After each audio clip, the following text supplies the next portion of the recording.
Para talagang may mali dito sa aking nabiling bangus. Di naman ako nadaya. Kala ko kasi nadaya ako eh. Hello Pilipinas! Hello Pilipinas! Good morning Pilipinas! Ayan, so on akong recipe ngayon dahil nandito na ako sa bahay. Ang ating recipe ay magluluto ako ng bangus. Ayan, so kakarating ko lang, galing ako sa palengke. Bumili pala ako ng bangus. At yun ang ating recipe ngayon. Ito pala yung aking biling bangus. Ayan, so dahil kararating lang natin, ito nga pala yung binili ko. Bumili lang ako ng ampalaya.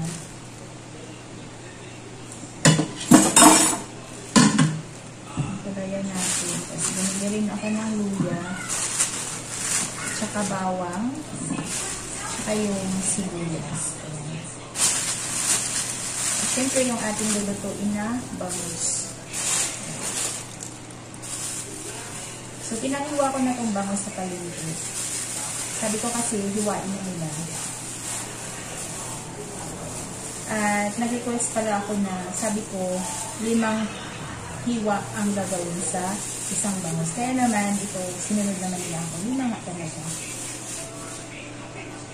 So, malalaki ito guys. So, 5 piraso. Mahaba ito, malaki ito kanina. So, ngayon, sapatin natin ito. Kasi parang alanganin naman yung pagkahiwa niya. Porque sinabi ko sa kanya na gawin lang yung 5 piraso. Kaya tuwang-tuwa naman ako dahil 5 piraso. Pero parang ang taba naman itong bangus na to. So yan na yung ating biniling bangus.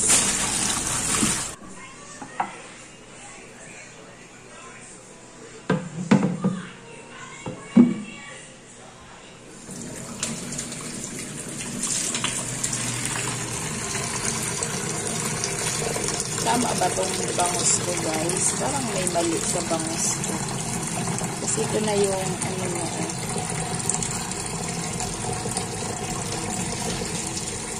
Parang may kulang.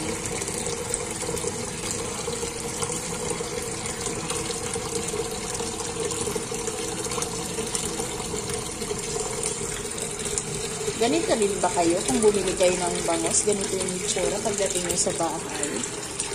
Parang nagtataka ako dito sa aking biniling bangus. Kasi na natin.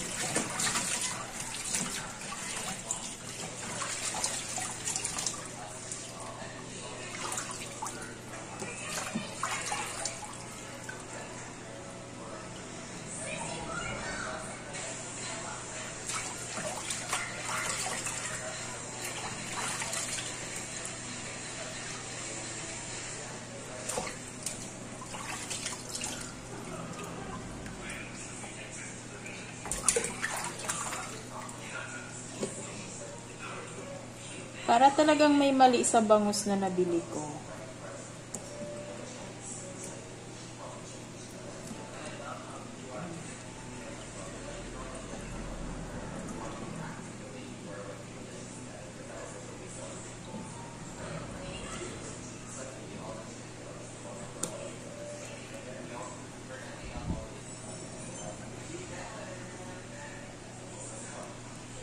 Para talagang may mali dito sa aking nabiling bangus.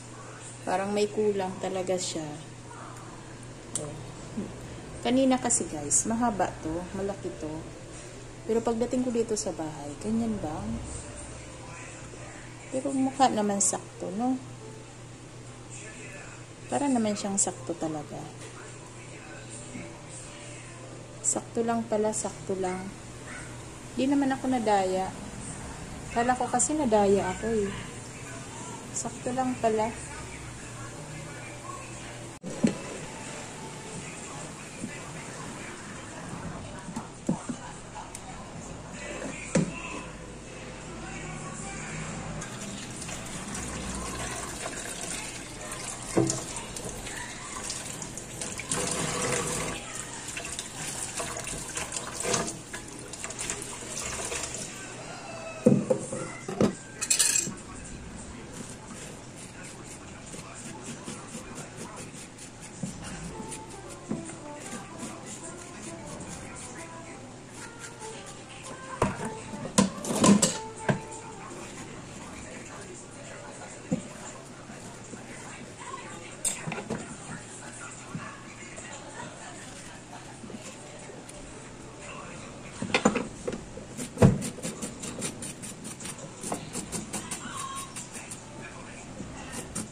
Ngayon, ilagay na natin yung ating mga ingredients.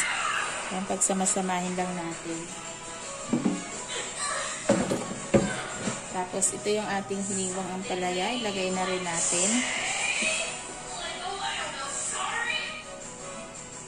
Sabay-sabayin na natin yan dyan. Ayan. So, dahil na ilagay na natin yan, ngayon naman, lalagyan natin ng asin.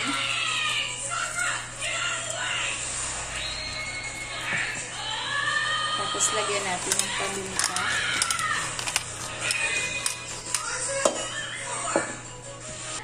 At syempre, kailangan natin sukatin yung suka na ilalagay natin. Minsan kasi, pag kantsa-kantsa lang ako ay, minsan napaparami ko yung suka. So, napaka-asim. Tapos ngayon, lagyan natin ng water. Kung gaano karami yung suka, gano'n din karami yung water. So, kailangan natin paghaluin natin yung suka at saka yung tubig bago natin ilagay sa isda. Yan. Ngayon, salang na natin. Ayan. Kailangan kasi naka-high heat tayo. Tapos ngayon, takpan muna natin. Hayaan lang natin siya. Huwag natin haluin. Dahil kapag hinalo natin yan, papait yung ampalaya. Hayaan lang natin ng ganyan. Ayan. So, check na natin tong ating paksiw. So, malapit na siyang maluto. Ngayon, lagyan natin siya ng oil. Additional oil tayo.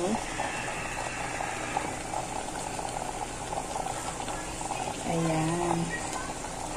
Para mas lalong masarap yung ating paksiw. Ngayon, takpan ulit natin. Wag lang natin siyang hahaluin, guys. Ayan. Okay, ngayon, check naman ulit natin. At, lagyan natin ng konting asin dito sa ibabaw para may lasa yung ating gulay. Ayan. So, takpan ulit natin.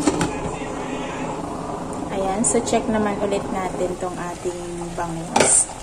Ngayon, pwede na natin siyang tikman.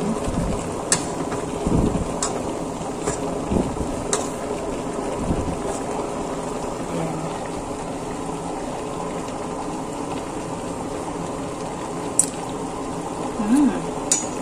So, ito na yung ating bangus, guys. Thank you for watching.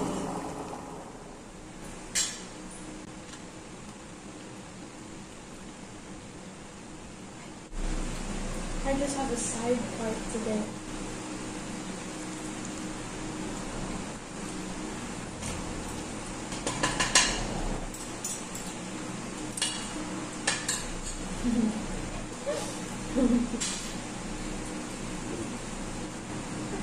Guys, in that movie, Looks like you. Yes. Cool.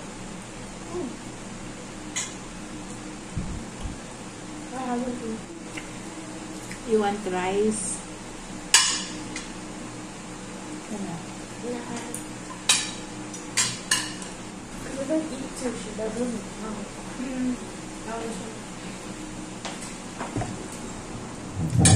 Is that whatever it is?